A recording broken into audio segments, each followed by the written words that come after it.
Today is Monday, October 28, 2019. Coming up on Roland Martin Unfiltered, the longest-serving African-American in congressional history, Congressman John Conyers of Detroit, has died. We'll talk about his life and legacy. Donald Trump gets booed while attending the World Series at the Nationals Park. Maybe they were booing also how they blew it against my Astros. We'll discuss that later. But, of course, Donald Trump goes to Chicago and trashes the Windy City. And, of course, he sides with cops when it comes to consent decrees. I'll unpack it for you. Kirk Franklin is boycotting the Dove Awards as well as the Trinity Broadcasting Network. We'll tell you exactly why. And our friend, the actor Lamont Rucker, will be joining us right here. Plus, an artist who posted cutouts of brown paper dolls that appear to be hanging by their necks and feet from strings. Well, he's quit. We'll give the details. It's time to bring the funk on Roland Martin Unfiltered. Let's go.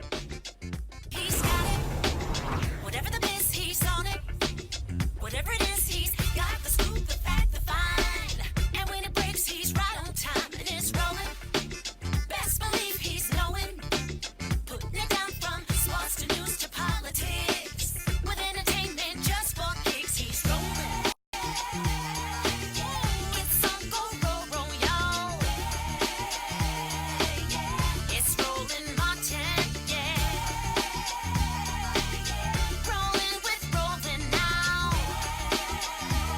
He's funky, he's fresh, he's real, the best, you know he's Roland Martin now.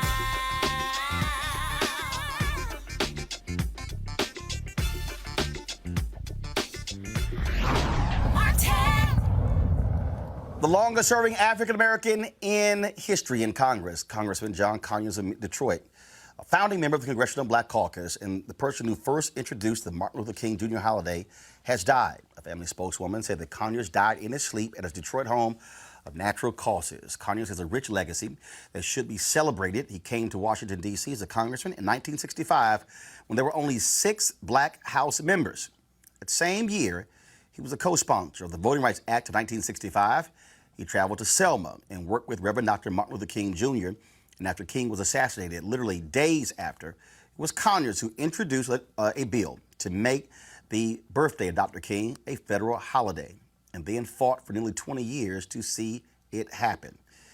He reintroduced the bill every session until 1983 when it was signed into law by President Ronald Reagan. Here's a tribute to John Conyers. Mr. Speaker, ladies and gentlemen, I'd like to begin by thanking this distinguished committee led by the gentleman from Ohio, Mr. Sawyer, and my dear friend, Mrs. Morella, for helping bring us to this point today. We're in the time of the development of our country. We're in the time of a perhaps more gentle administration where the creation and extension of this holiday commission in remembrance of the memory and works of Martin Luther King Jr. are more important than ever. I'm grateful to the Post Office and Civil Service Committee for moving this legislation forward as swiftly as they have. I was the person 3 days after the assassination of Dr. King that introduced the holiday legislation. We spent 15 years, but in a way it was worth the wait because, first of all, the support in the House and the Senate for the passage of a holiday for Dr. King was an incredible and important historic statement which I still treasure very much, and I think its value to the nation will grow in importance as time goes on. During that period of time, though, many of my colleagues were waiting to see if the enthusiasm around the momentum for a holiday for Dr. King would subside, and instead it kept growing. And in a way that had a lot to do with the decision of both bodies and the federal legislature to finally grant what I consider the highest award that this government can pass upon any of its citizens, to dedicate a birthday holiday in their memory. As we all know, only one such other person, the founder of this country, has so high an honor accorded to him and to his memory. And so it is of critical importance that we create a commission that continues to promulgate the history, the memory, and the work of Dr. King, particularly in this era and the time in which we live. I'm reminded, ladies and gentlemen, that high school seniors were not born at the time that Dr. King was taken from us. Many of them do not really have anything but television memories and history book memories.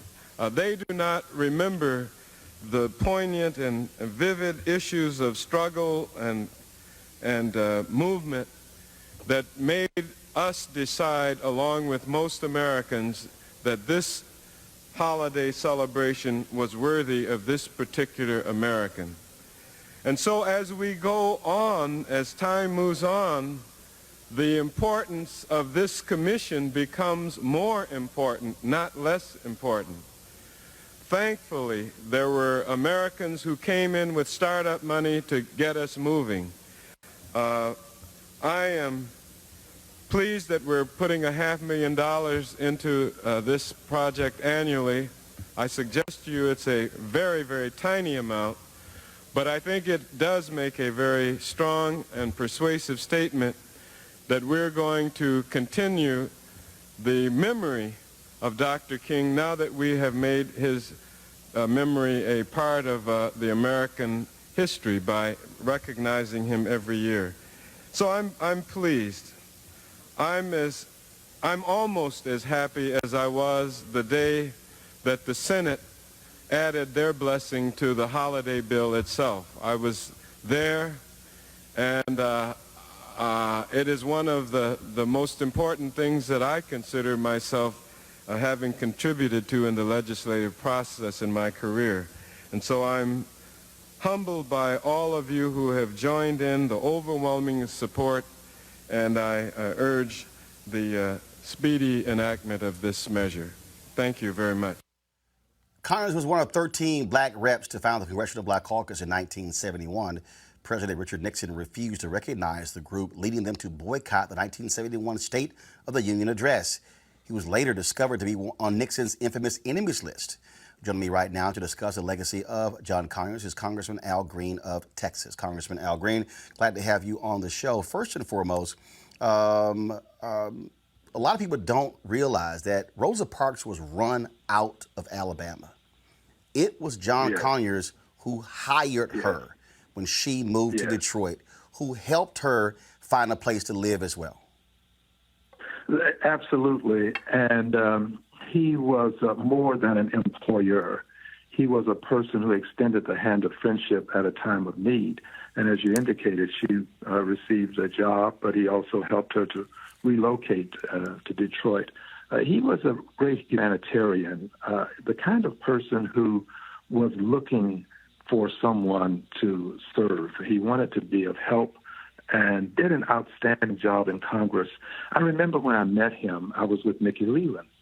Mickey and I traveled to Florida because there was some unrest there involving the Cuban community.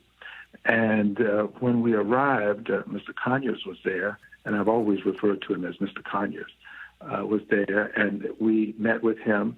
And the three of us stayed in the same hotel room that evening while we were waiting for some other things to develop.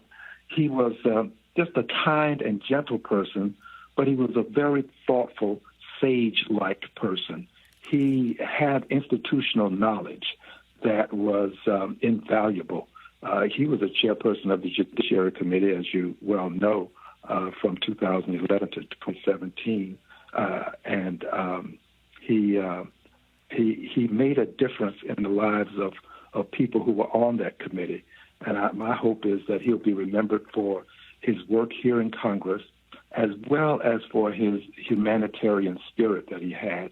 I would add this before you might ask me another question. We don't want to forget H.R. 40, which was the bill that he introduced in 1989 to deal with the whole question of reparations for slavery. At that time, the 40 acres and the mule, which never came to fruition, but he never gave up on it. He persisted with it.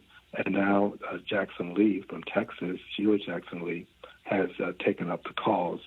Wonderful person, will be missed, icon, sage, just the kind of person you'd want to live next door to.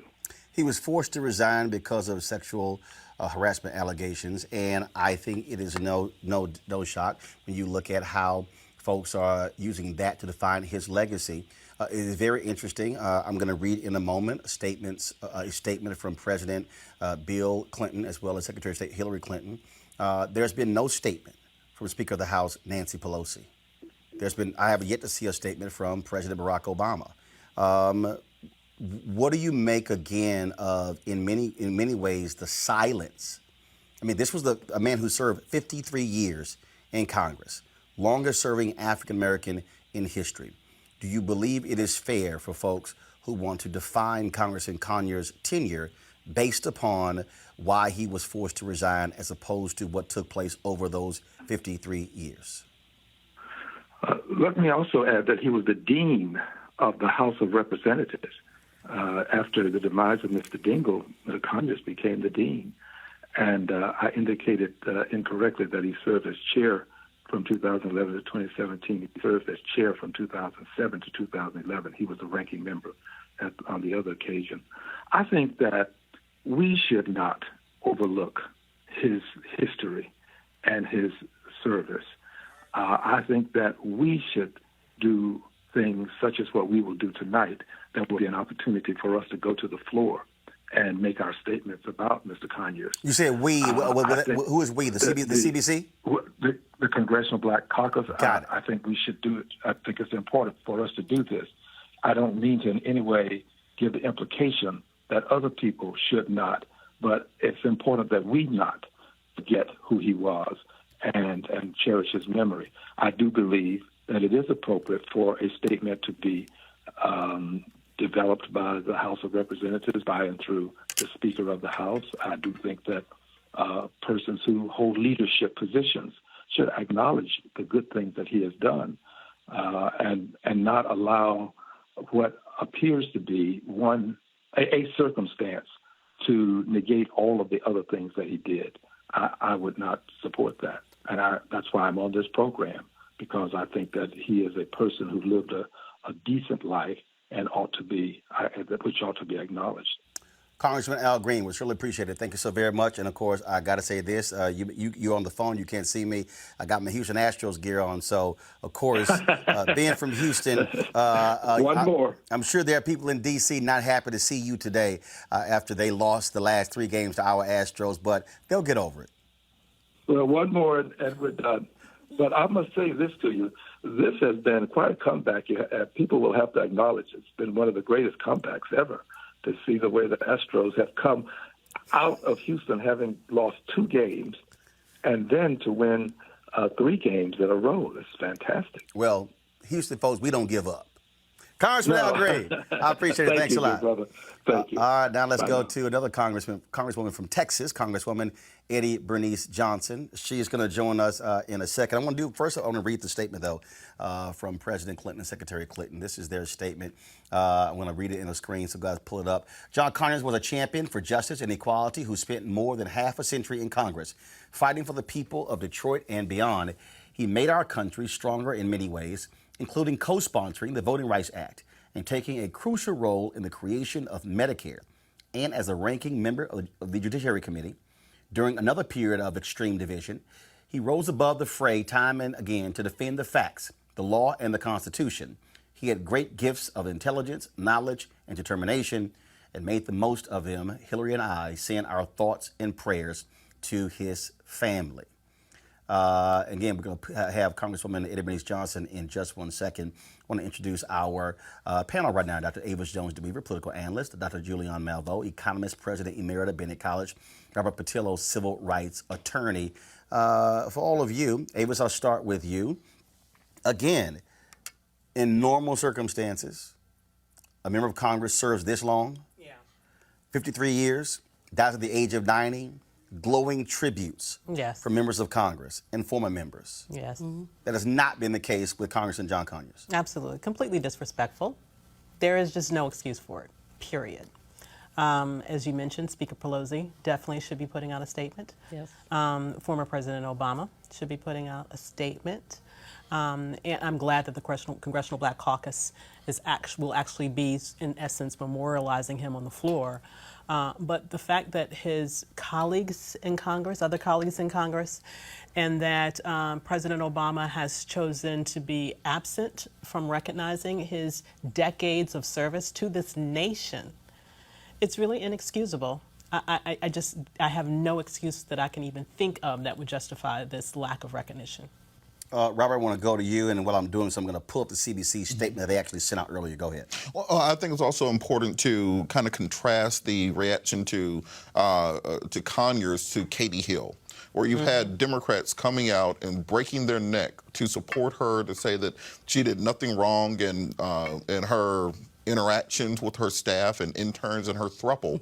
But meanwhile, we can't get the leadership of the Democratic Party to stand up on behalf of John Conyers for activities which are in no way, shape, or form as horrific as what Ms. Hill was accused of. And if you actually look at both of those, first of all, he was accused of sexually harassing folks who worked in his office. She had sex with a bunch of them. Of actually having a relationship with a campaign staffer, and according to her estranged husband, that affair continued while in Congress, and they've launched an ethics inquiry into her as well. But go ahead. And the fact that there are pictures, proof of what she did, and just accusations against Conyers, but yet he's been deemed radioactive for some reason by the Democratic leadership, shows just the level of abandonment that happens often in the party. One difference between Democrats and Republicans, Republicans stand by their people through and through till the end of days. They don't care how many things that I guess that's why y'all are still backing Mr. 45. They don't care what Trump does. Trump can get accused by 50 people and nobody cares. John Conyers gets one accusation, they run him out of Congress after 50 years.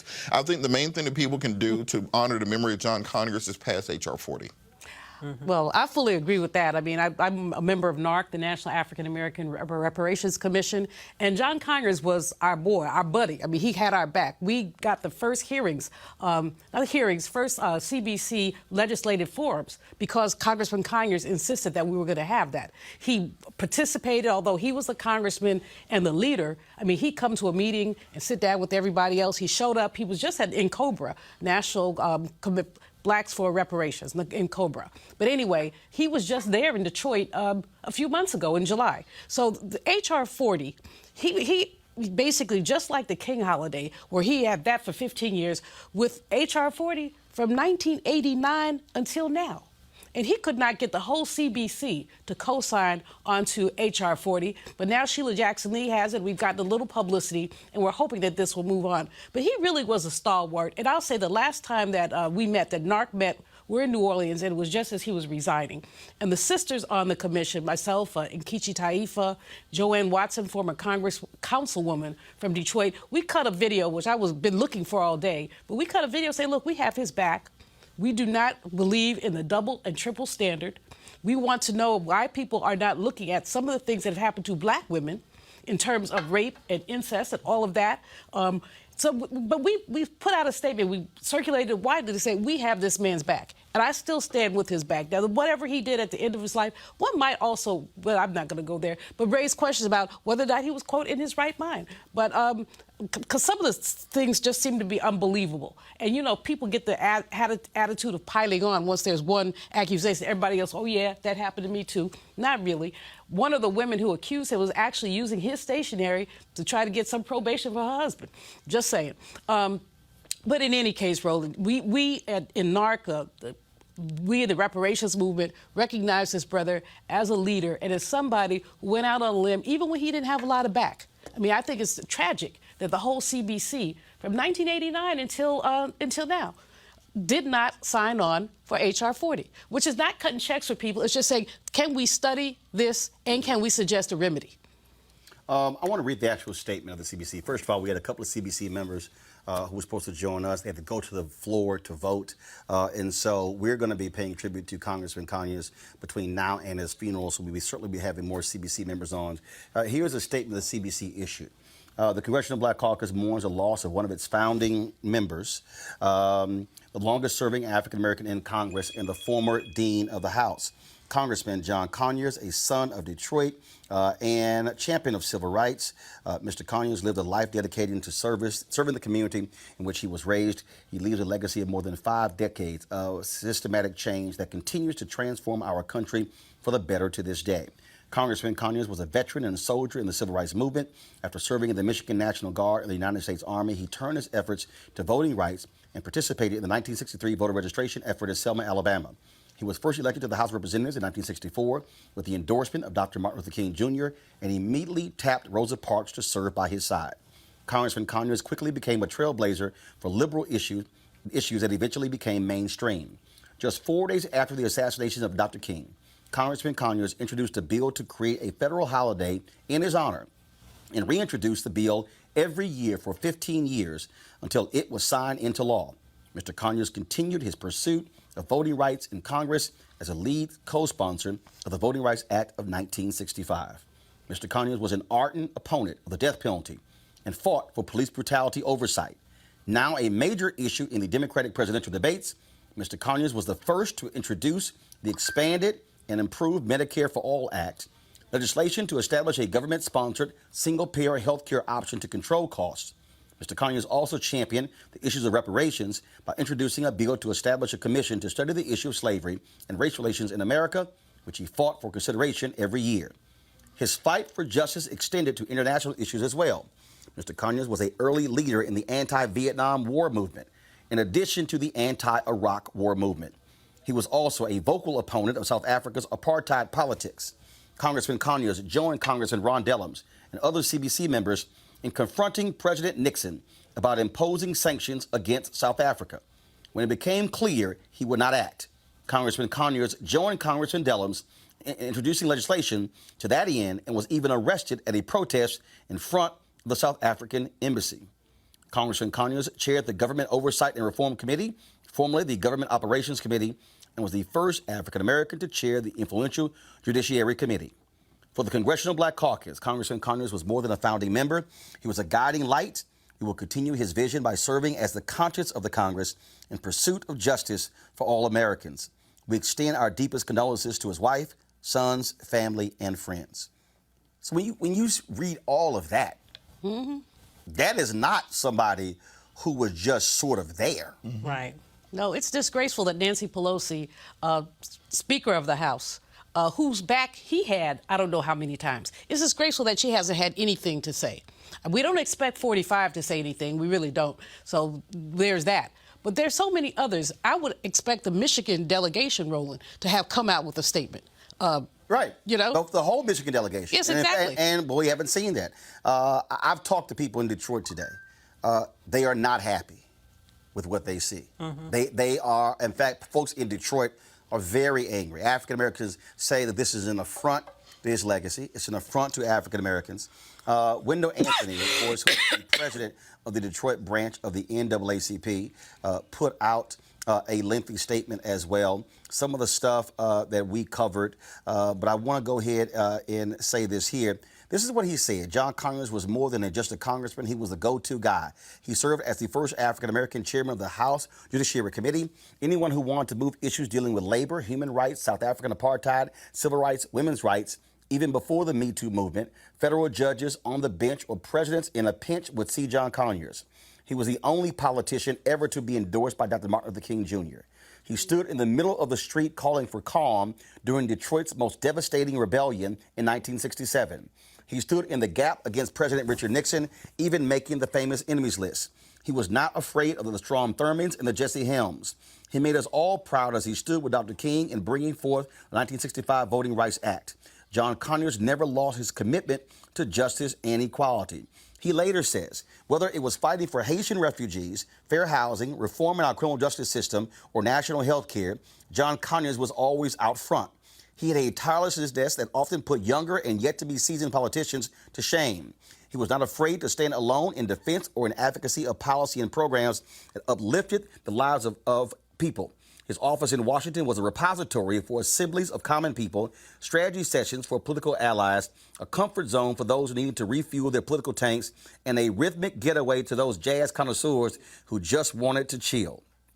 He loved his family and wanted best for one of his children. Perhaps in reviewing his life from Northwestern High School to the halls of Congress, it lies rooted in the background of his own family. His father, John Conyers Sr., was a labor leader. Conyers said, "I was drawn to the struggle because my dad was a labor organizer for the UAW. His father was an organizer when it was illegal to be in the unions. This obviously inspired Conyers to stand up and fight for the rights of others. It is easy to see how the mother of the civil rights movement, Rosa Parks, found a home in his Detroit office. John Conyers did not leave here trying to make a difference." What I think is so amazing about his history is that he was a front runner. He was a forerunner of many of the specific policy issues that right now are at the center of what Democrats are talking about, and they're all trying to outdo each other on, and maybe even in some respects takes credit for inventing things and coming up with ideas. Let me just say that.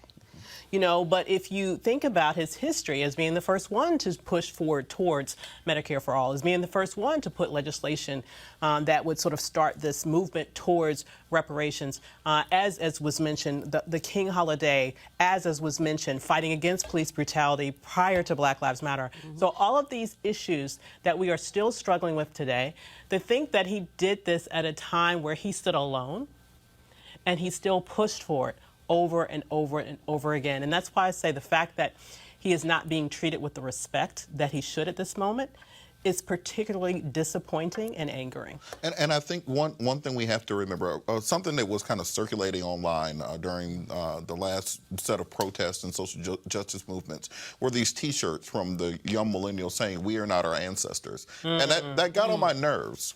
Because I think a lot of these people don't understand what their ancestors went through. Yes. That now we act like we can't fight against the Tea Party or we can't fight against people in MAGA hats. When John Conyers got into office, there were active Klansmen in the Congress, active Klansmen in the Senate. Not hide behind closed doors Klansmen, but I am a member of the Ku Klux Klan and also a United States Senator secondly. And he still was pushing for the issues that we're still fighting for today. And so to not give him the credit that he deserves, to not put his name up in the rafters, to not allow him to have the same honors of other people who've achieved nowhere near what he's achieved, I think that is part of the issue and part of the reason why it's so important to honor our elders. You know, Roland, H.R. 57 was the legislation that he introduced to make jazz a national treasure. He was, you know, he played an instrument, but he loved some jazz, and you know, because of him, there was always a jazz forum at the CBC.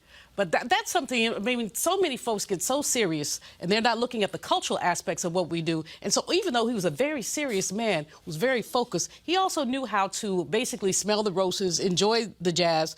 There was a club in D.C., it's closed now, called H.R. 57, which was basically named after the legislation.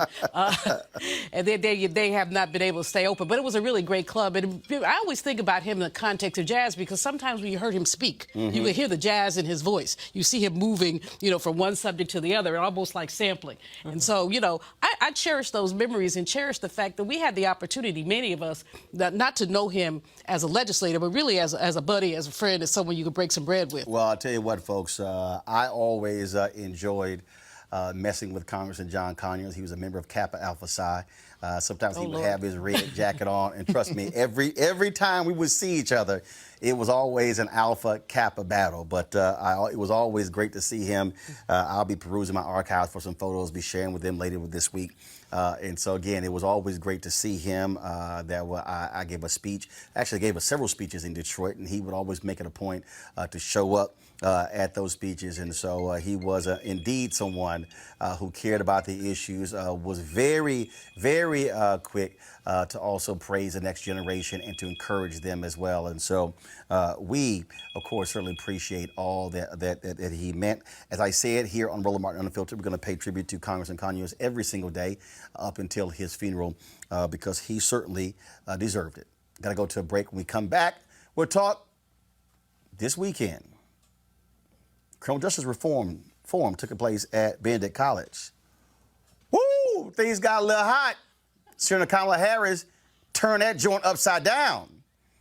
We'll explain and talk to one of the co-chairs of this bipartisan criminal justice reform center. Let's find out from her what the hell happened at Benedict College. You're watching Roland Martin Unfiltered. Back in a moment. You want to check out Roland Martin Unfiltered? YouTube.com/Roland S. Martin. And subscribe to our YouTube channel. There's only one daily digital show out here that keeps it black and keep it real. It's Roland Martin Unfiltered. See that name right there? Roland Martin Unfiltered. Like, share, and subscribe to our YouTube channel. That's youtube.com/Roland S. Martin. And don't forget to turn on your notifications so when we go live, you'll know it. All right, family, it's almost time. The holiday season is my favorite time of the year. And whether you celebrate Thanksgiving, Ramadan, Christmas, Kwanzaa, or New Year's, this is when you think about spending time with the people you love most. This is also the time to count your blessings and support those less fortunate and look at how you can have an impact on their lives. Well, I have the perfect opportunity for you to be a holiday hero and have a major impact on other families. Now, here's the deal. Right now, hundreds of thousands of Americans are sitting in jail without being convicted of a crime. Why? Because they lack the financial resources to pay their bail. Now, think about it. If you are arrested for any minor offense, you'll be taken directly to jail. And if you don't have bail money, whether it's a few hundred or a few $1,000s, you will stay there until a court date is scheduled. That could be days, weeks, or even months. Now, America's bail system is broken and has created a two-tier system of justice, one for the rich and another for the poor. Folks, freedom should be free. And that's why the Ebony Foundation has partnered with the Bail Project and is sponsoring the Home of the Holiday campaign. Now, with your help, the goal is to bail out 1,000 people by New Year's Day. Now, a donation from you today can change someone's life tomorrow. And this is critical because people of color represent upwards of 90% of the jail population across the country. Now, when folks stay in jail, 90% of the people with misdemeanors end up pleading guilty because they want to get out of jail. However, when bail was paid, 50% of the cases were dismissed and less than 2% received a jail sentence. Sometimes justice needs just us. To join the fight to be a holiday hero, you can donate $25, $50 or more to help the Ebony Foundation bring our brothers and sisters home by the holiday. To donate, go to homebytheholiday.com. That's homebytheholiday.com. Please support them down. All right, y'all. Let's talk about, Lord have mercy, Donald Trump. I'm going to get to the booze in a second that took place at the World Series. But first off, y'all, on Friday, this weekend, there was a forum that took place on the campus of Benedict College in Columbia, South Carolina. It was the 2020 Bipartisan Justice Center. The whole goal was to talk about criminal justice reform. It was a presidential forum. 10 Democratic candidates were invited. Then Donald Trump also was invited. But things begin to change because Trump goes there and he doesn't take questions. He gives a speech. Then he gets awarded by the 2020 Justice Center, which ticked off a whole lot of people. They're trying to figure out what in the hell is going on. Senator Kamala Harris, she lit it up by saying, I ain't showing up. And then Steve Benjamin, the mayor of Columbia, said, I will organize an event for her on the campus to allow all students and others to attend. And then when she protested, it caused the original sponsor to pull out, and Benedict College took over the forum. What in the world went on? I said, well, one of the co-chairs is Tashara Jones. She is the treasurer in St. Louis. She's also the Democratic co-chair for the 2020 Bipartisan Justice Committee. Tashara, glad to have you here. First and foremost, I'm trying to understand, okay, so was Donald Trump supposed to come there, speak, and take questions? Because this morning when I talked to the president of Benedict College, she said that was the original plan, but then the White House declared Friday an official White House event, which changed everything. What happened? So Dr. Rosalynn Artis is definitely correct. The White House changed it to an official White House event, which means that then they took over everything, who could be in the room and everything. So once they changed it, it was out of our hands. All right. So why were they allowed to change it? Why didn't your group say, no, you are a declared candidate. These are the original rules. This is how we're going to proceed. And either you could accept those rules or not. Well, I'm not trying to throw any of my cohorts under the bus, but I wasn't involved in the discussions to arrange his visit. Hold up. You're the co-chair. But I am we have a Democratic co-chair and we have a Republican co-chair. and so I think of those as caucuses, right? So my responsibility was to make sure that we could get as many Democratic candidates there. Okay, but if this is a bipartisan effort, again, I don't understand how y'all work, but if this is a bipartisan effort, I would think that both sides are sitting at the table going over the plans, going over who gets there. So, for instance, I was told that Governor Weld, Joe Walsh, and Mark Sanford were invited. Well, they've been saying on social media no one contacted them, and they were trying to get invited. Can you answer that?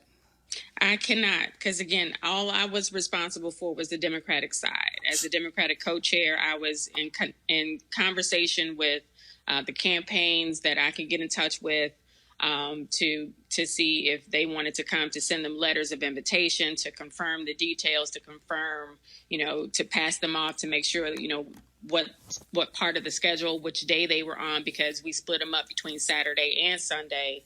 And that was my responsibility. So who handled the Republican stuff? So as far as I know, our Republican members handled the Republican side. So that's our founder, Ashley Bell. He's a Republican. And I know that he was in close contact with the administration to try to see if the president was going to come. But here's the problem. Why was Ashley Bell even involved? Because Ashley Bell works for the administration. Well, you're going to have to ask those questions to Ashley Bell. And I can't speak for, the whens or the whys or the whats. But what I can say is that we made history this weekend. We had a major presidential forum thrown by a Black organization on a Black college, one of the #1 HBCUs, right, Benedict College, and many of the students there got a chance to interact with and interview the Democratic presidential candidates about the #1 issue that's important to Black people, which is criminal justice reform. But what did happen, though, of course, after Trump spoke, first of all, this award that he received, was it your group that gave him the award? Were you aware he was getting this award? Was that decided by both sides? How did that happen? So I unfortunately was not aware that there was even a plan for an award, and I didn't arrive on campus until Saturday night. All right,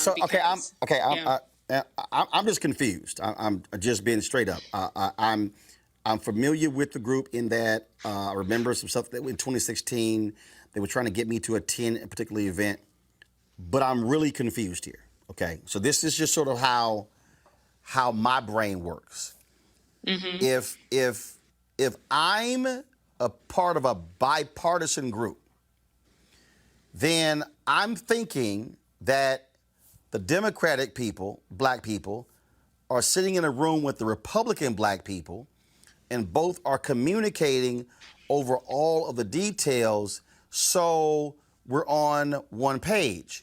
So what you're saying is that you didn't know what the Republican stuff was happening. They didn't know what was happening on the Democratic side. You don't know that an award was given. So is that how business is done on everything in this group? No, Roland, and you're right. I believe that this was, a huge fallout of communication within our group, and I will take responsibility for that as well, because again, I didn't know. I was, I'll be totally honest with you. I was at homecoming at Hampton, and I started getting text messages on Saturday saying, "Hey, did you know Trump got an award?" And I didn't know. So, a lot of our membership was blindsided, but, we're also learning a lesson from this.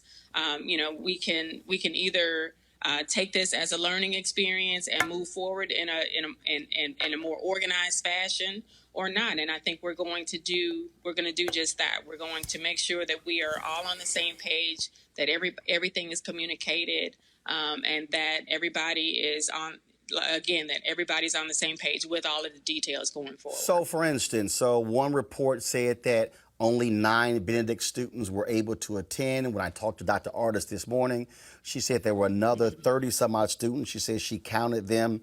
The room only held 267. So who were the people who were invited on Friday? Even that, it was a White House event. Did they determine who got invited, or your group did?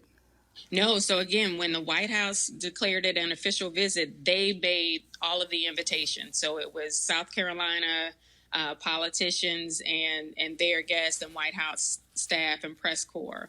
So when they take over, we lose control of the event. But just like Dr. Artis said, there were more than 10 students in the auditorium. It seats 267, and there were over 30 in attendance. So from your perspective, first, was it wrong for him to be given an award? 2, was it wrong for this to become an official White House event? 3, was it wrong for him not to take questions? So just from my perspective, Tashara Jones, not speaking as the Democratic co-chair of 2020, so just me and you, no, I would not have given him an award. I think he should have taken questions from the students. And what was your third question? The third question is, should they have been able to take over your event? I don't agree with that.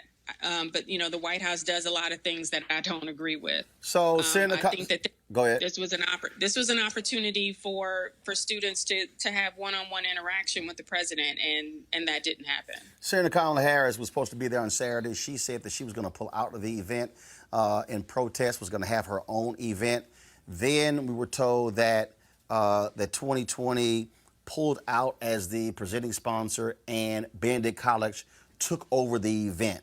You said you got there on Saturday. Is that what happened?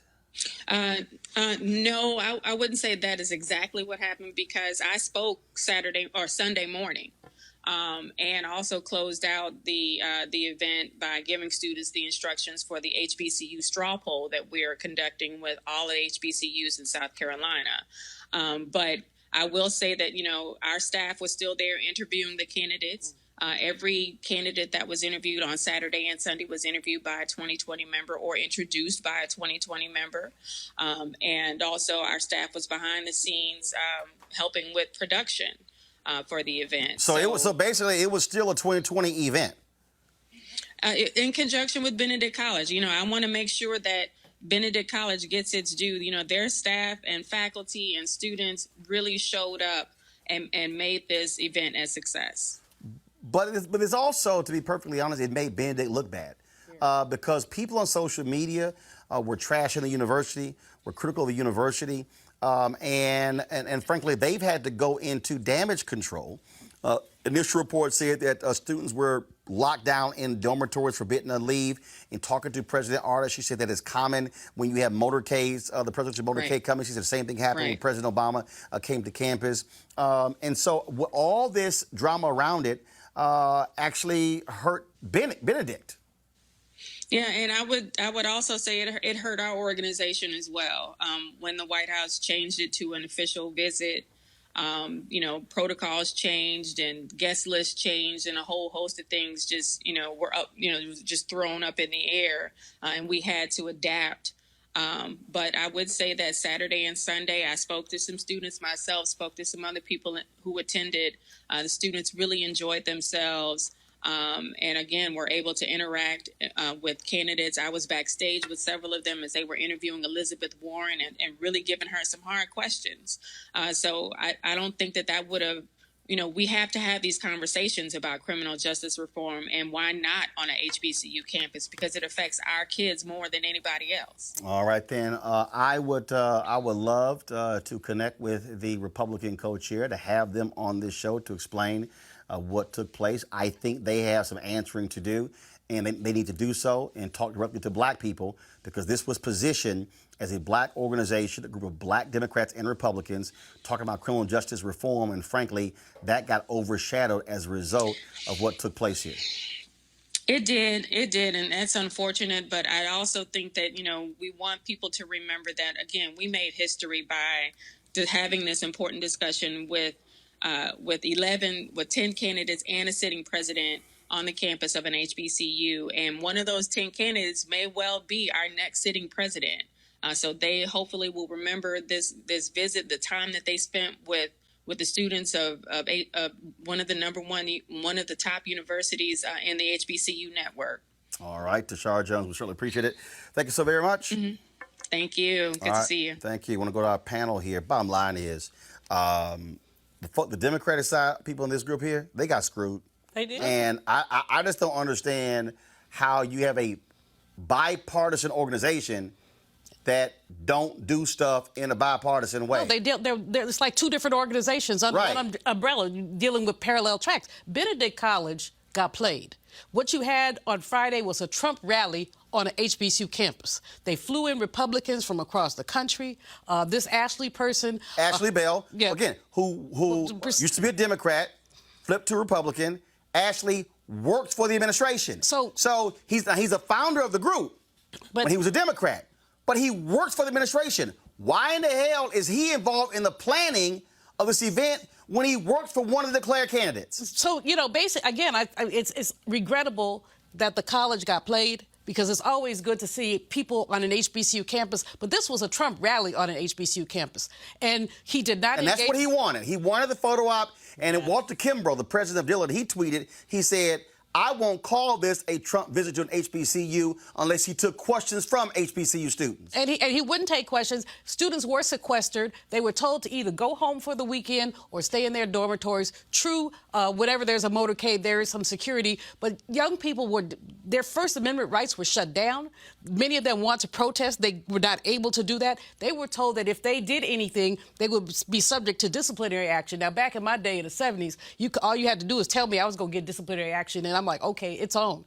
But young people these days are a lot more cautious, and obviously your parents are not sending you to school to get kicked out. But this was horrible, Roland. I was so disappointed and just repulsed by the way that man used black people. Avis, so now we know the reports that the sponsor pulled out was a lie. Yeah. Well, here's the thing. What happened here was that the Trump employee, who is the co-founder of this organization, colluded with the people in the White House to provide this photo opportunity for him at an HBCU where he could give them this award. And I'm told two people were for the White House were involved, Ashley Bell and Jerron Smith. The same Jerron Smith who went on Don Lemon's show on CNN Friday night defending what took place, I'm told, by Republicans and Democrats, that they were heavily involved in the planning of this entire event. Well, were the candidates, were folks on the other campaigns, were they heavily involved? That they flipped this whole thing. It was supposed on Friday. It was supposed to be a speech and a Q&A. They turn it to a White House event knowing full well they take everything over. Absolutely. This was not, she found out about it at the last minute. But let me tell you, this was not a last minute decision. Nope. Okay? It took time. You don't move the president in a last minute decision. There's an advanced teams that are involved. Exactly. This was planned from the beginning, and she got played, and I don't understand how she can trust them moving forward to doing anything with them moving forward. I don't even understand how they have an organization. I mean, it's supposed to be a bipartisan organization. Republicans over here, Democrats over here. You're not talking. But Avis, the other thing is, I mean, President Roz Artis has been very defensive, and either she got played or she colluded. No, I don't think she was in on it. I don't think she colluded. Here's what I think happened. And again, in talking to her today, I think what happened here was an organization that says, we want to hold this event on your campus. Okay, great. Just like ABC had the debate on the campus of TSU. They come to you and say, it's going to be bipartisan. We're inviting Republicans and Democrats. As the organization, you put the event on. Benedict says, no problem. We'll avail ourselves to it. We're in a state where it's going to be crucial to black voters in South Carolina. And all of a sudden, internal politics, where they don't know what in the hell is going on here, where the Republicans are like, yo, guess what? We can flip this thing, and we'll get the photo op of Trump coming to HBCU, and we'll call this thing a White House event. And guess what? No question. It's game on. Yeah. Then all of a sudden, Senator Kamala Harris blows this thing up, says, I ain't coming. And then, according to Artis, the rules were changed. She said that initially the Democratic candidates agreed to have remarks and then a Q&A. After what Trump did on Friday, she said to me this morning on the Tom Jordan Morning Show, she said that they gave the candidates options. Do you want to solely give a speech and no questions, or do you want to do the original rules, question and Q&A? They all chose comments, and then also Q&A. But the problem, which I think Harris is right, Trump should have had to answer questions. Absolutely. He should have had to answer questions because he touts the First Step Act.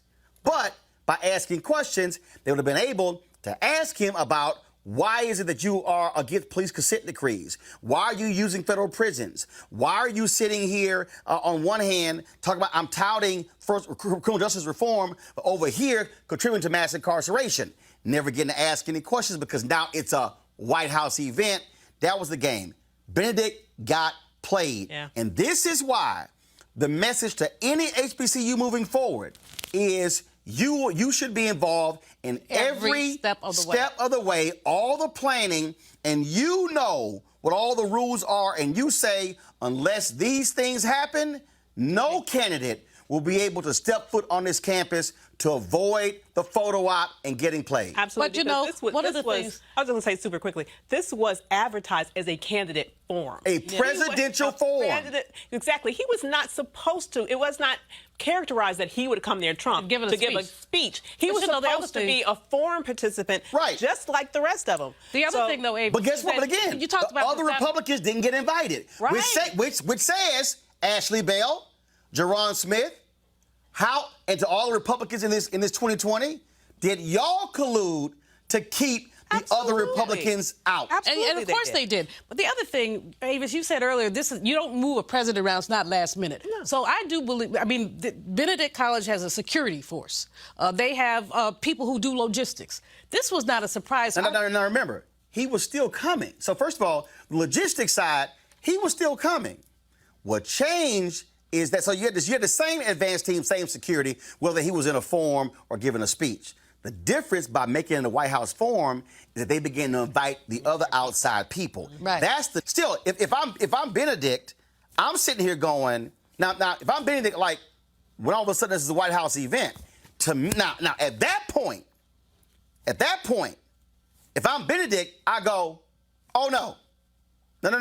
You ain't changing the rules. Mm-hmm. This will either be a forum or there will not be a speech. The only problem with that, Roland, speaking from my former perch as an HBCU president, is that how does it look to say the president of the United States cannot come? There you go. She's got Democrats and Republicans on her. So she's caught between a rock and a hard place. Mm-hmm. But again, moving forward to any HBCU, especially dealing with this liar. Yes. Yeah.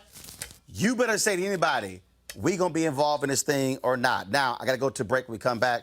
I got to talk to Lamont Rucker about a couple of things because I was going to move him later in the show. But I am going to deal with Donald Trump and some comments that he made today to the police chiefs in Chicago, some foul and pathetic comments. We'll also talk about Kirk Franklin, who is calling for a boycott of TBN and the Dove Awards for editing out his social justice comments.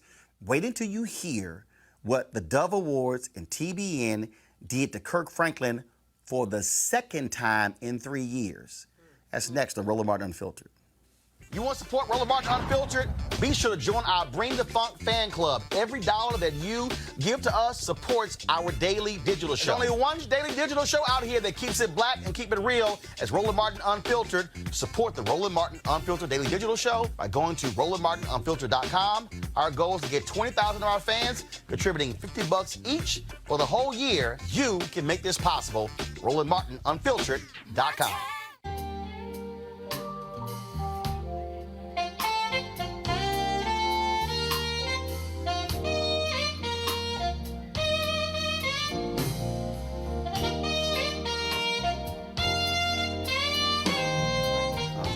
Hey, folks. Second annual Luxe Jazz Experience in Cabo, November 7th through the 11th. I will be there broadcasting Roland Martin Unfiltered there on that Thursday and Friday.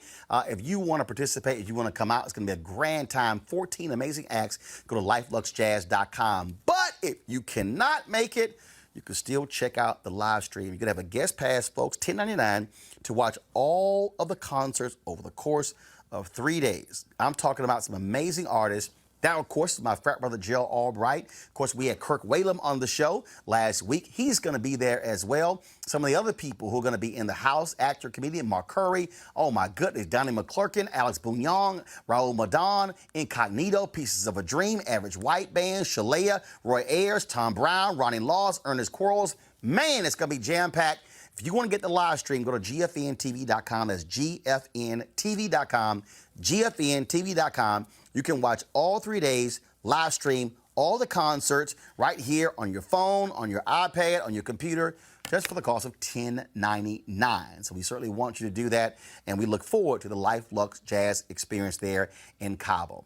All right, folks, in a couple of days, the National Civil Rights Museum, the Lorraine Hotel, will host its 28th Annual Freedom Awards, and Lamont Rucker, of course, one of the stars on Greenleaf, will serve as the ceremony host. Lamont joins us right now via FaceTime. Lamont, first and foremost, this is a huge event. John Legend is one of the people who are going to be honored this year. Lamont, you heard me? I can hear you, man. How you doing? Doing great. John Legend is one of the people who've been honored this year. Yes, it is. Yes, he is. Yeah, excited. Going to be excited to be in the house with him again, man. Of course, last year, I did the red carpet of the event last year. Can't make it this year because I got to be in New York for an event. But this is great because what the museum does is certainly honor folks who are focused on civil rights and human rights. Absolutely. So it's always an honor to be not just back in Memphis, but in particular to do anything that advocates for the National Civil Rights Museum. So this is my second opportunity over the last several years to represent for them and to come on board as the master of ceremonies.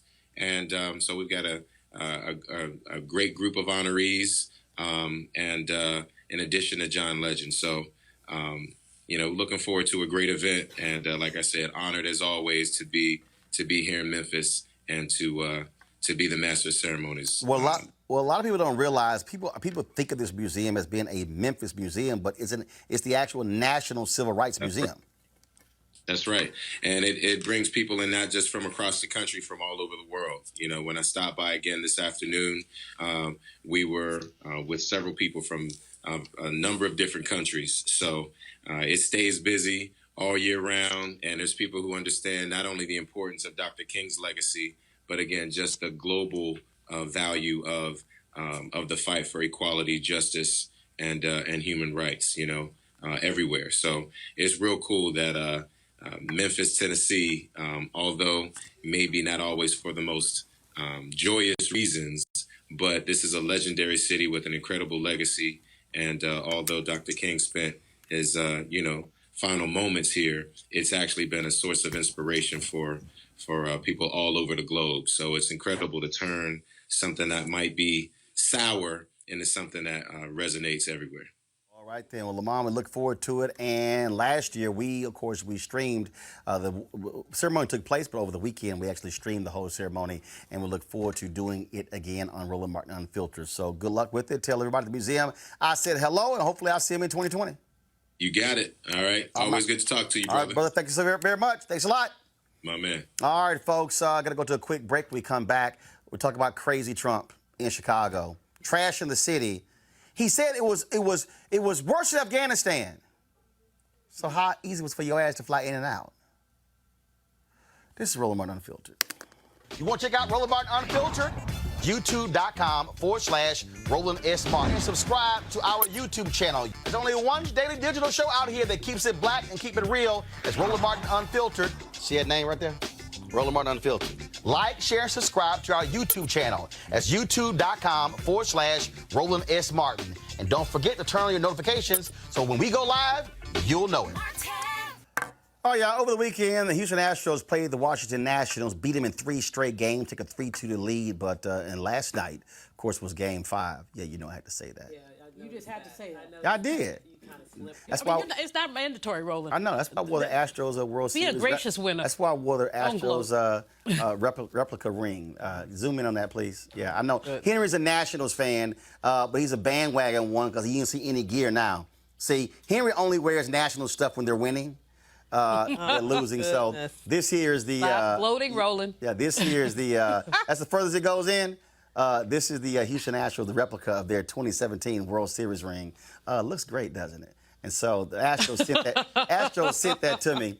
And so I just wanted y'all to see that. But anyway, at the World Series, when they showed images on the big screen of the military, people cheered. Then this happened.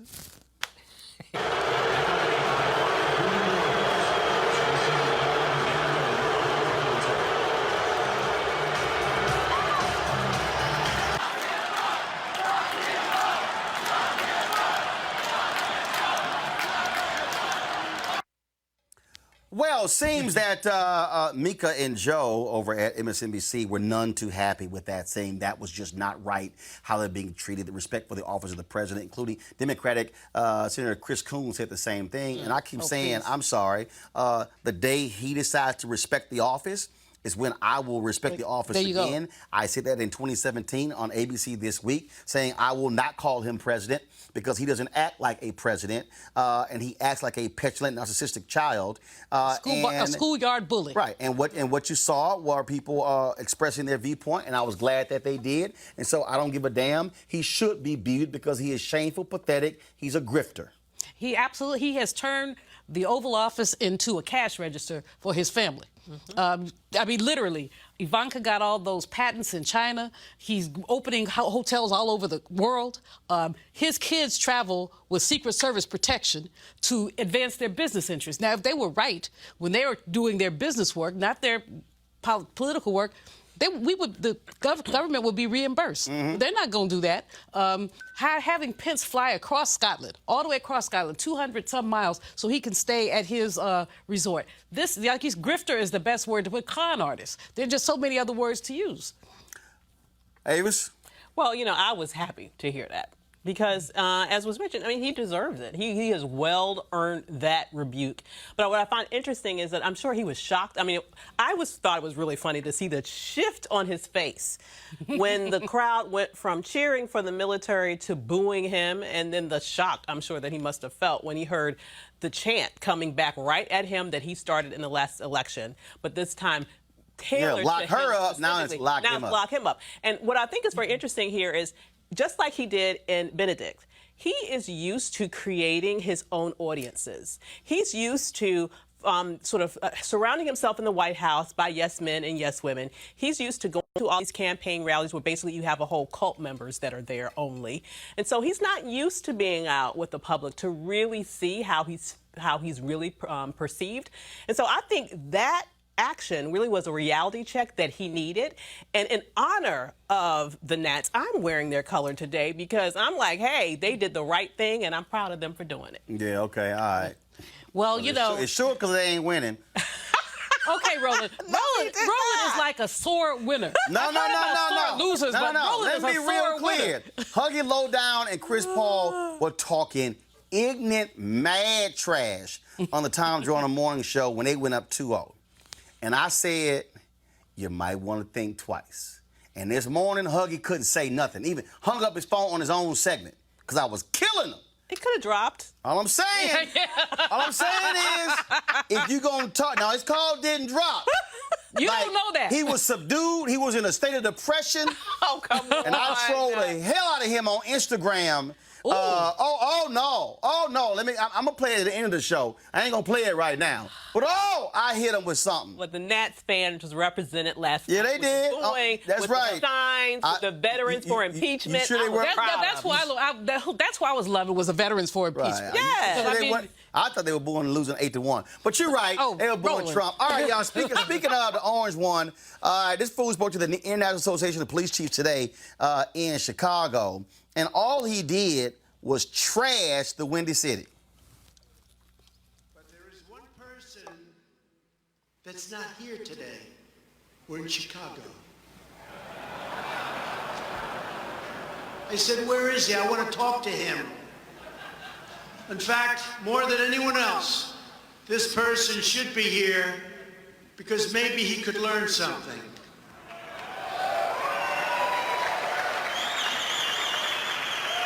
And that's the Superintendent of Chicago Police, Eddie Johnson. A few days ago, Johnson said, quote, the values of the people of Chicago are more important than anything President Trump would have to say. I don't think so.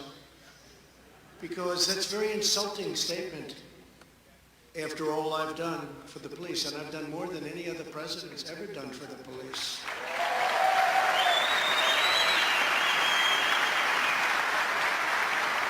Over 100 years we can prove it, but probably from the beginning. And here's a man that could not bother to show up for a meeting of police chiefs, most respected people in the country, in his hometown, and with the President of the United States. And you know why? It's because he's not doing his job. Last year, 565 people were murdered in Chicago. Since Eddie Johnson has been police chief, more than 1,500 people have been murdered in Chicago, and 13,067 people have been shot. During the first weekend of August 2019, 7 people were murdered and 52 were wounded in 32 shootings in Chicago. And recently they had 78 shootings over a weekend spree and 3 people killed. And Chicago has the toughest gun laws in the United States. That doesn't seem to be working too well, does it? And a lot of you people know exactly what I mean. But under Johnson's leadership, they certainly don't protect people. Then you have the case of this wise guy, Jesse Smollett, who beat up himself.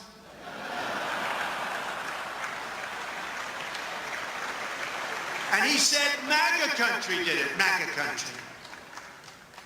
Okay? He said MAGA, it's a hate crime. That's a hate crime. And it's a scam. It's a real big scam, just like the impeachment of your president is a scam.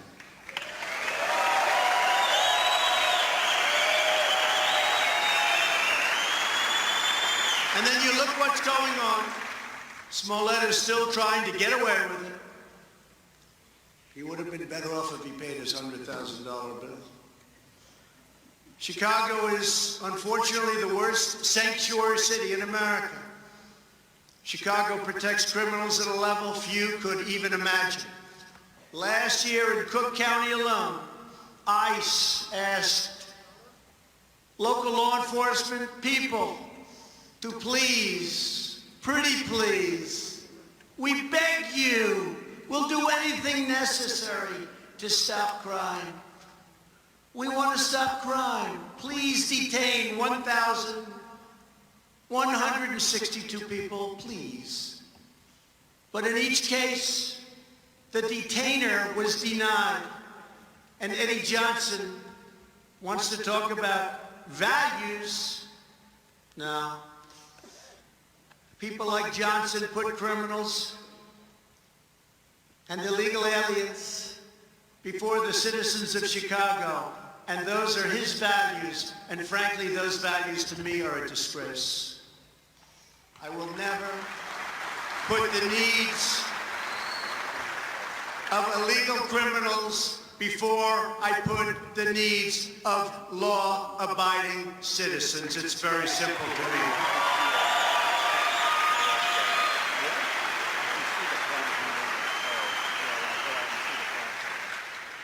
So when Eddie Johnson and many other people from lots of other regions and areas support sanctuary cities, it's really, in my opinion, a betrayal of their oath to the Shield and a violation of his duty to serve and to protect the courageous police officers of Chicago. And I know some of them, and they're the most incredible people. They could solve this problem quickly.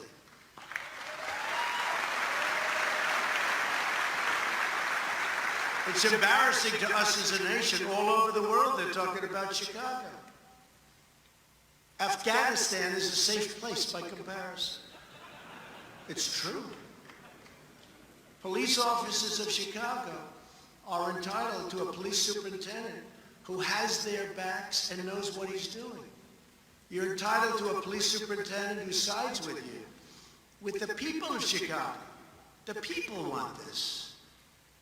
And with the families of Chicago, not the criminals and the gang members that are here illegally, and not the stupid politicians that have no idea what the hell they're doing.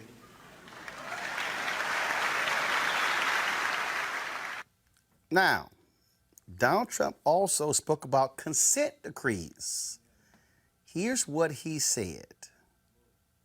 The administration has also curtailed the harmful and intrusive use of federal consent decrees, which wrongly give meddlesome officials in Washington, D.C., immense authority to tie down local police departments and make it very difficult to do their work. No longer will federal bureaucrats micromanage your local police. And we will work with, upon request, local police to help them, not to hinder them. And we're waiting for a call from Chicago, because there's no place that we would rather help than Chicago. Now, those of you who are watching may say, man, why did you play all of that? I didn't play those comments so you could hear what Trump had to say.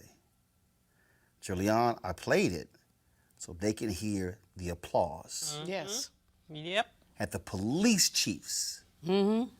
Other than guys like Art Acevedo, who's a police chief of Houston, and a few others, these police chiefs are largely white men who are walking in lockstep with Donald Trump.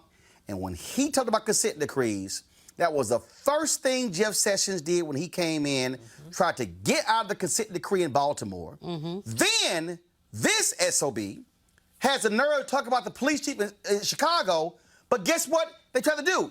Get out of the consent decree of those same cops in Chicago. He wants thuggish cops.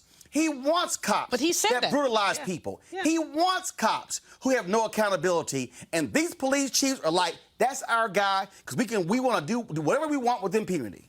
And, you know, he said this during the campaign. There was, I remember there was somebody, he said that he wished the police had basically jacked them worse. I forgot the exact quote, but he said, I wish they were jacked. He said, I wish they jacked them worse. He has been baiting the whole time. You know, at the criminal justice reform thing in Benedict, one of the things that we must know, this man has never apologized for his attack on the Central Park 5. He has never apologized for that, even though they've been exonerated, walked away with millions of dollars, correctly so, never apologized. So he has decided law and disorder is basically the name of the game, that these police chiefs have no accountability, which means their police forces have no accountability, which means that when a man goes and shoots somebody playing video games through their window, you know, it takes a minute for them. Now, they did the right thing by firing him, but it took a minute.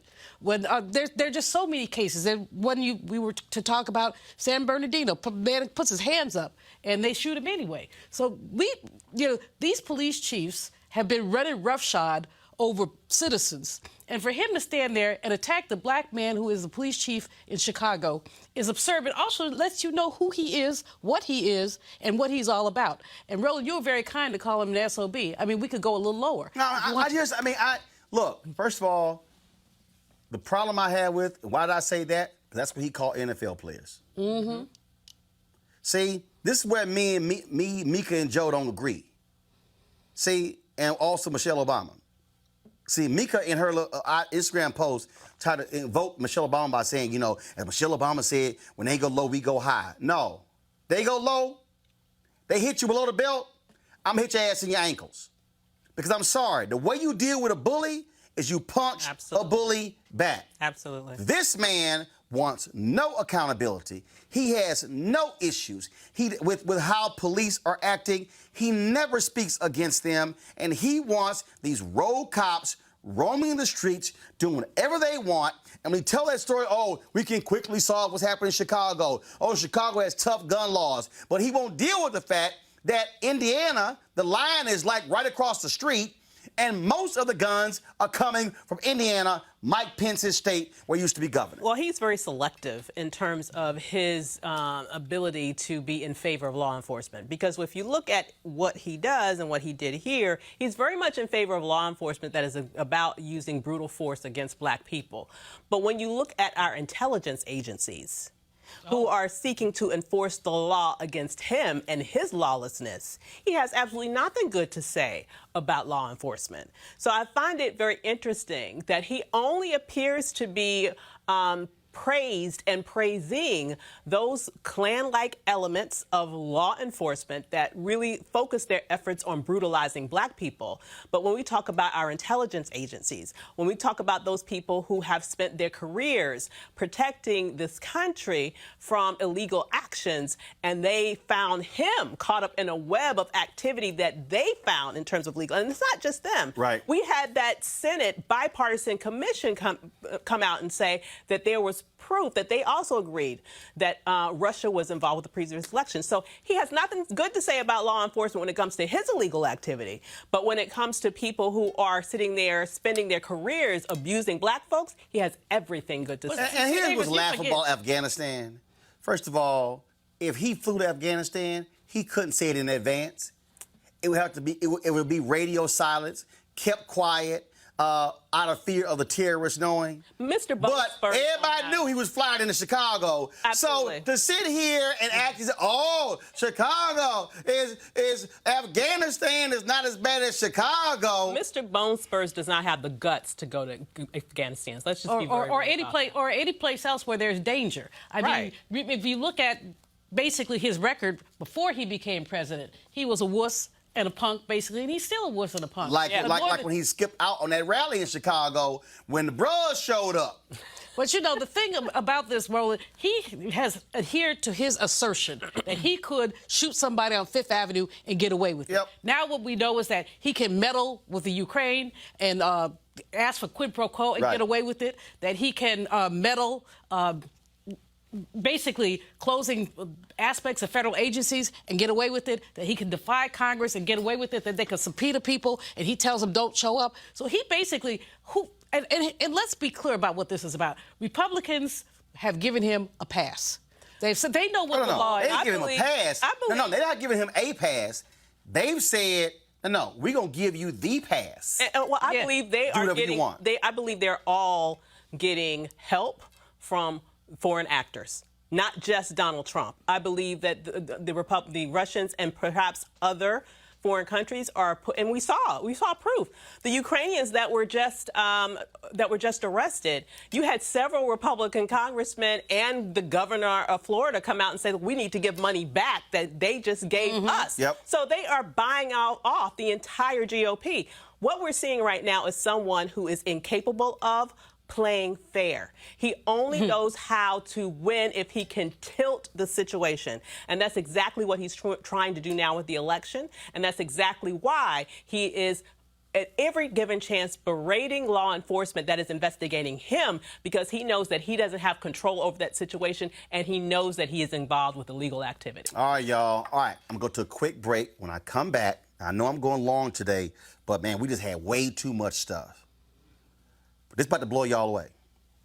Gospel star Kirk Franklin is boycotting the Trinity Broadcasting Network, the largest Christian broadcast network in the world, as well as the Dove Awards. I'm explain next and why we're going to join them. You're watching Roland Martin Unfiltered. You want to support Roland Martin Unfiltered?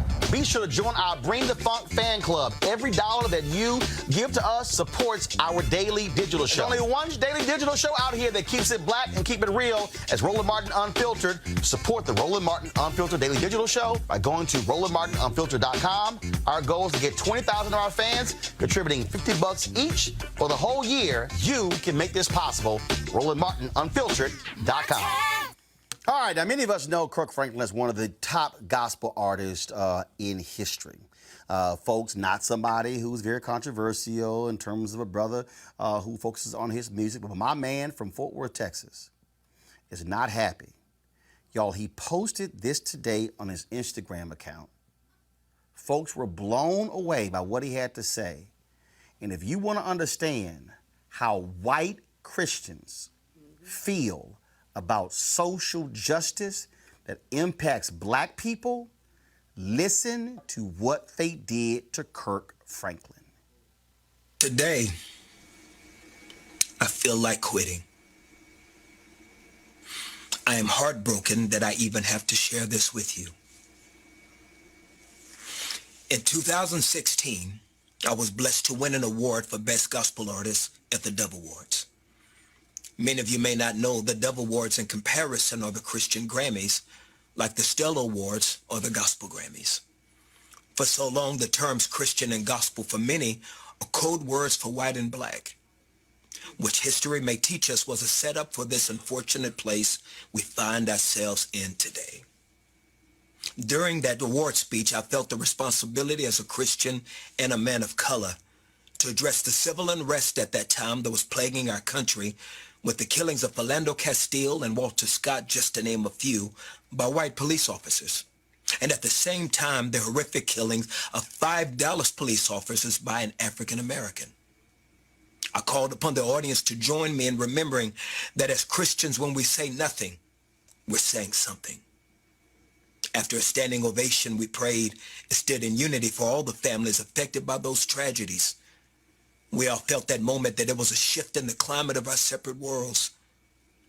Unfortunately, when that speech aired on the Christian network TBN, that part of my speech was edited out. I made my disappointment and frustration known to the Dove Awards Committee and to the Trinity Broadcasting Network. I never heard from TBN, and the Dove Award Committee promised to rectify the mistake so that it wouldn't happen again. In 2019, history repeated itself. I was humbled to win the same award, and during my speech, I brought attention to the murder of a Tatiana Jefferson in her home by a white police officer. I asked everyone in the audience and those viewing to join me in prayer for not only Tatiana's family, including her 8-year-old nephew who witnessed the killing, but also for the family of the police officer. Last week, during the airing of the awards on the same network again, that part of my speech was edited out.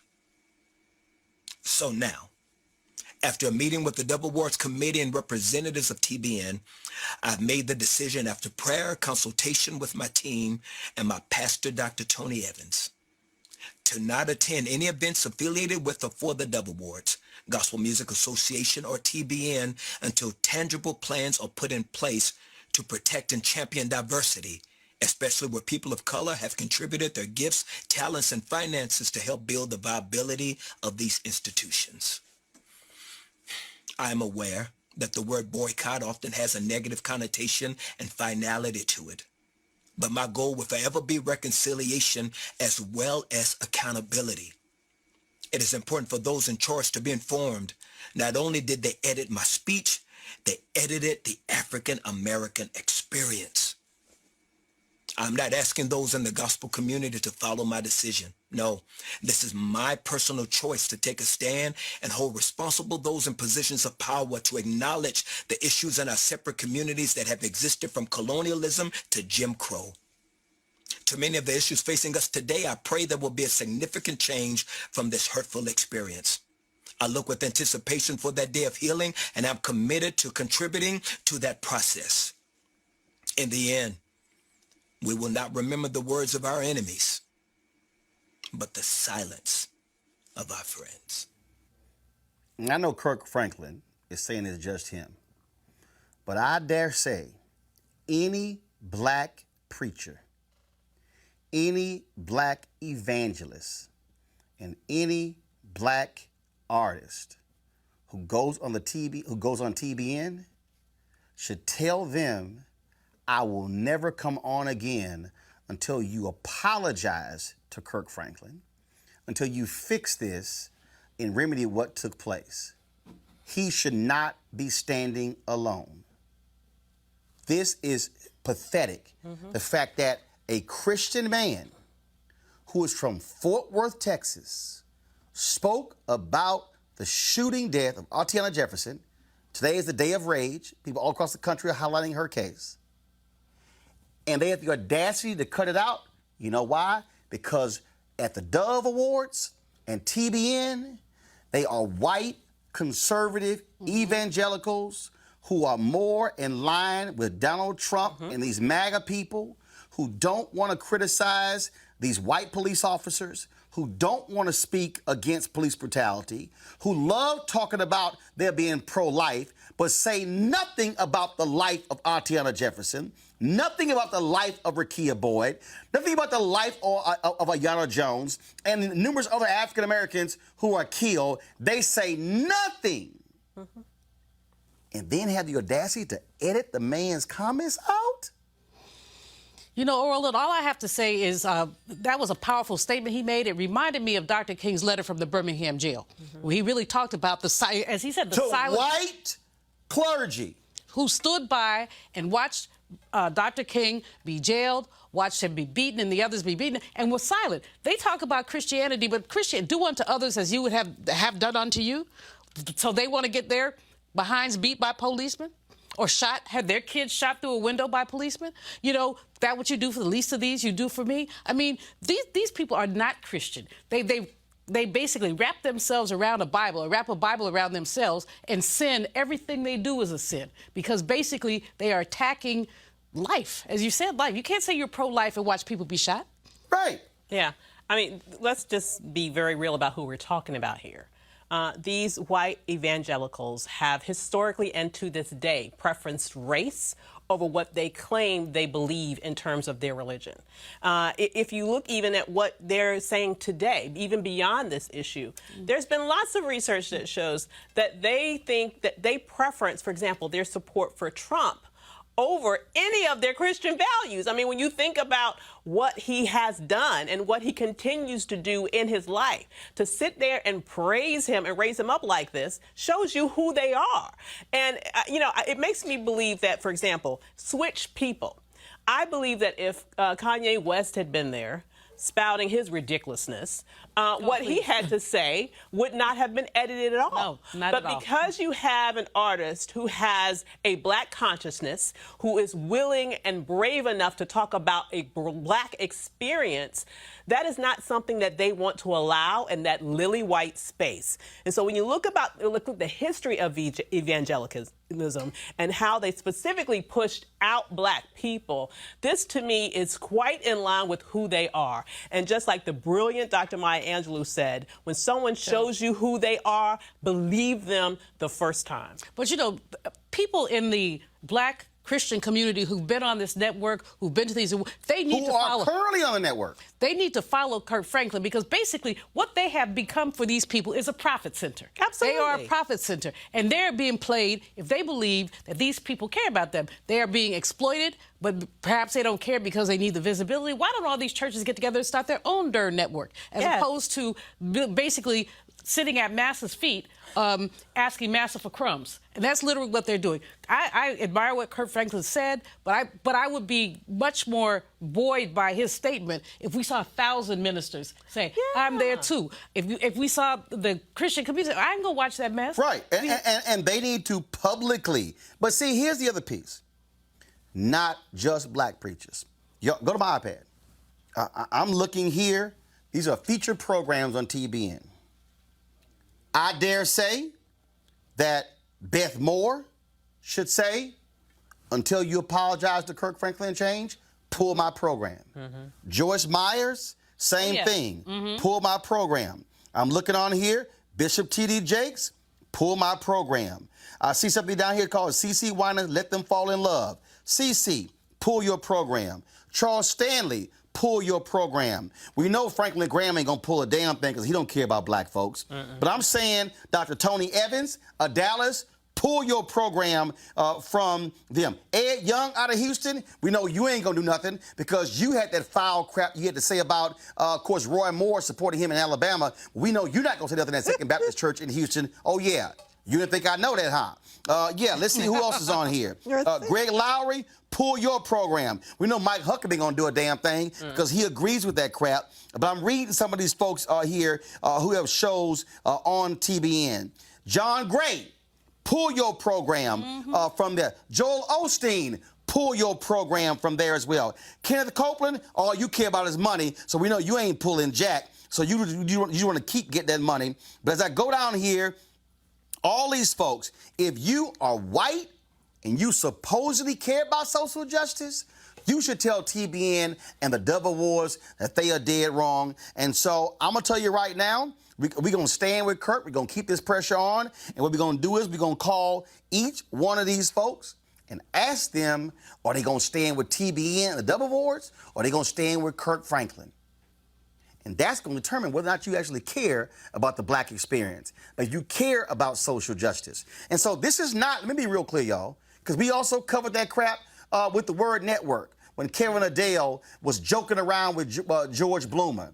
And Kevin Adele, I got his number, I text him, he didn't respond to me. But the fact of the matter is here. Same thing. We call you out, Kevin Adele, at the Word Network, and the black preachers on the Word Network who are still silent should be saying something to him by saying, until you apologize to George Bloomer for your actions as well. Y'all, we don't need these people to spread the gospel. We don't need to be on TBN and the Word Network. We sure as hell gonna hold them accountable. Double Awards, y'all too as well. And so Kirk Franklin, I've already called Kirk. I sent him a text saying we stand with you, and other artists should come out and support Kirk Franklin, because to edit out that man's comments is beyond shameful. He was speaking about a Christian woman shot and killed by a cop in Fort Worth. You had the nerve to say that that wasn't good? Yet y'all the same ones on your programs talk about Christians being persecuted in other countries. Oh, if a Muslim was persecuting somebody, oh yeah, y'all be all over it. But you don't give a damn about black folks being persecuted and killed in the United States. Kirk is right, they're wrong, and we're going to hold them accountable. All right, folks, we certainly appreciate it. Thank you so very much. I know we went long, but that's what we do. Tomorrow I'll be broadcasting from Indianapolis, where Stewart Speakers, they have their annual event, the State of Black America Conversation. I look forward to moderating that conversation. And so Indianapolis, I will see you tomorrow. And then, of course, when that program is over, we'll get out of there real quick, so I can go watch my Astros beat the Nationals in Game 6 taking place at Houston's Minute Maid Park. Please. And so, look, y'all had a nice run, but it's about to come to an end, Avis. Roland, you don't know that. It's about to come to an end. You don't know that. You better pray, okay? Because you better pray. And, yeah. And because of what happened in the last 3 games, trust me, you'll never see Henry wearing a Nationals hat. He a bandwagoner. See, he jump on when they winning. Boy, but he's scared like a cockroach when the lights come on when they lose. Roland, all right, y'all. You're wrong. I ain't wrong. In fact, I was going to show this. Hold on one second. No. I was going to show this here. Let me go ahead and, do I have it on this phone right here? I got to go ahead and show y'all this here. Because, see, last night, I'm going to show y'all the short version. Because, you know, Huggy Lowdown was talking a whole lot of trash. And when I say a whole lot of trash, I mean a whole lot of trash on Tom Joyner last week. And so I had to do something special for Huggy. You know what? I'm just going to play it from this phone right here. Let me go ahead and play it. And so last night I was watching a game, and I said, you know what? I ought to go ahead and do something special for my man Huggy. And so, y'all, I put this together for my boy. Play it, please.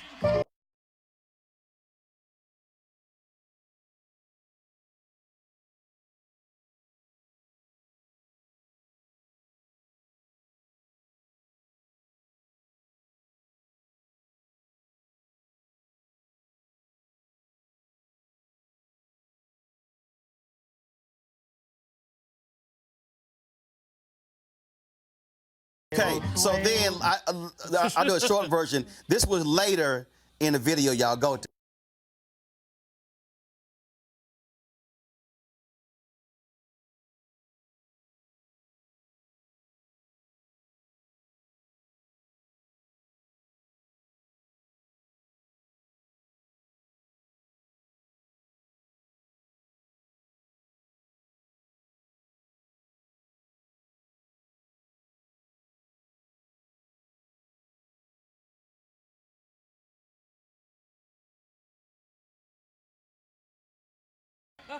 Huggy, Chris, Mignon Clyburn, Doug Sloan, Tom Joyner, all you Nationals fans, don't mess with Texas. Okay, last one. So to this morning, I worked out. You know what? I know how they feel about go-go music in D.C. So Huggy Lowdown, this also for you. Y'all got the audio?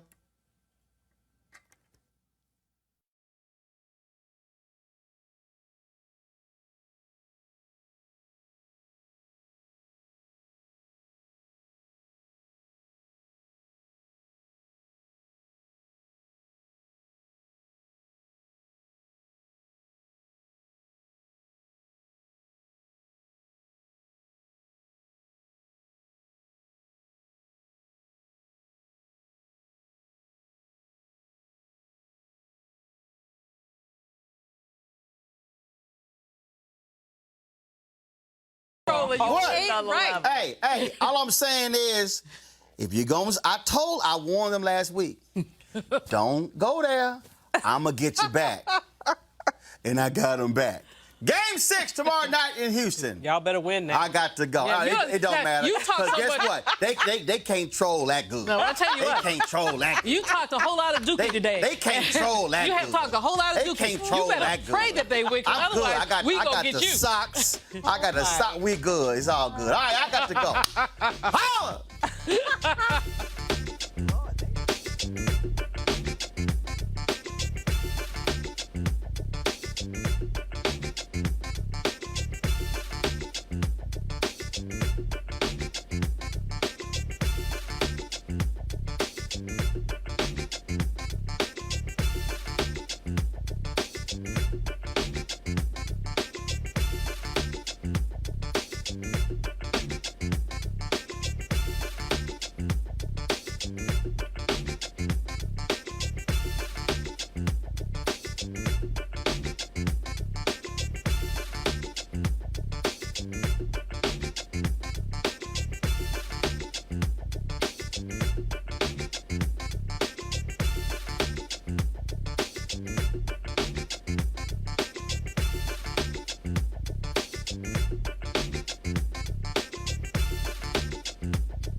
Hey fam, I want you to like, share, and subscribe to our YouTube channel, youtube.com/Roland and Mark. And don't forget to turn on your notifications.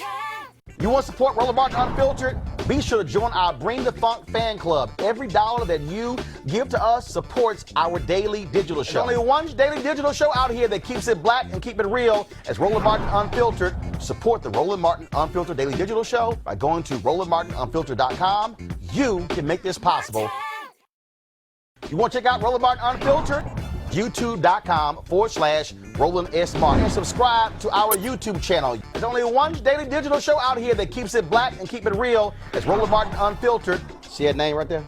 Roland Martin Unfiltered. Like, share, and subscribe to our YouTube channel. That's youtube.com/Roland S. Martin. And don't forget to turn on your notifications so when we go live, you'll know it. You want to support Roland Martin Unfiltered? Be sure to join our Bring the Funk fan club. Every dollar that you give to us supports our daily digital show. There's only one daily digital show out here that keeps it black and keep it real. As Roland Martin Unfiltered. Support the Roland Martin Unfiltered daily digital show by going to RolandMartinUnfiltered.com. Our goal is to get 20,000 of our fans contributing $50 each for the whole year. You can make this possible. RolandMartinUnfiltered.com. Hey everybody, this is Sherry Shepherd. You're watching Roland Martin Unfiltered, and while he's doing Unfiltered, I'm practicing the wobble. Yes, I am. Because Roland Martin's the one, he will do it backwards, he will do it on the side. He messes everybody up when he gets into the wobble, because he doesn't know how to do it, so he does it backwards. And it just messes me up every single time. So, I'm working on it.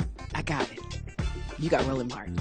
Hi, my name is LaToya Luckett, and you're watching Roland Martin Unfiltered. What's going on, everybody? It's your boy Mac Wiles, and you are watching Roland Martin Unfiltered. What's up, y'all? It's Ryan Destiny, and you're watching Roland Martin Unfiltered. What up, Lana Well, and you are watching Roland Martin Unfiltered.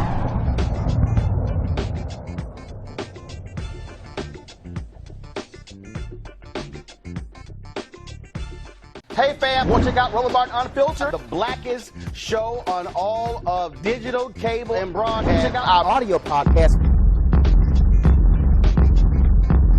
There's only one daily digital show out here that keeps it black and keep it real. It's Roland Martin Unfiltered. Press play.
You want to support Roland Martin Unfiltered? Be sure to join our Bring the Funk fan club. Every dollar that you give to us supports our daily digital show. There's only one daily digital show out here that keeps it black and keep it real as Roland Martin Unfiltered. Support the Roland Martin Unfiltered daily digital show by going to RolandMartinUnfiltered.com. Our goal is to get 20,000 of our fans contributing $50 each for the whole year. You can make this possible. RolandMartinUnfiltered.com.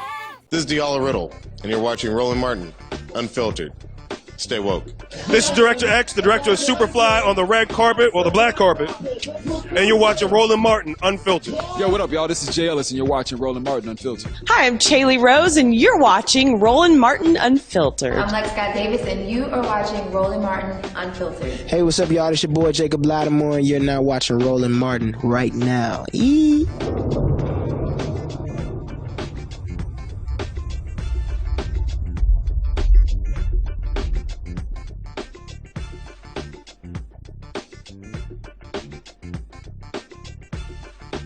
want to check out Roland Martin Unfiltered? YouTube.com/Roland S. Martin. And subscribe to our YouTube channel. There's only one daily digital show out here that keeps it black and keep it real. It's Roland Martin Unfiltered. See that name right there? Roland Martin Unfiltered. Like, share, and subscribe to our YouTube channel. That's YouTube.com/Roland S. Martin. And don't forget to turn on your notifications so when we go live, you'll know it. Hey fam, want to check out Roland Martin Unfiltered, the blackest show on all of digital, cable, and broadcast. Check out our audio podcast. There's only one daily digital show out here that keeps it black and keep it real. It's Roland Martin Unfiltered. Press play. Martin.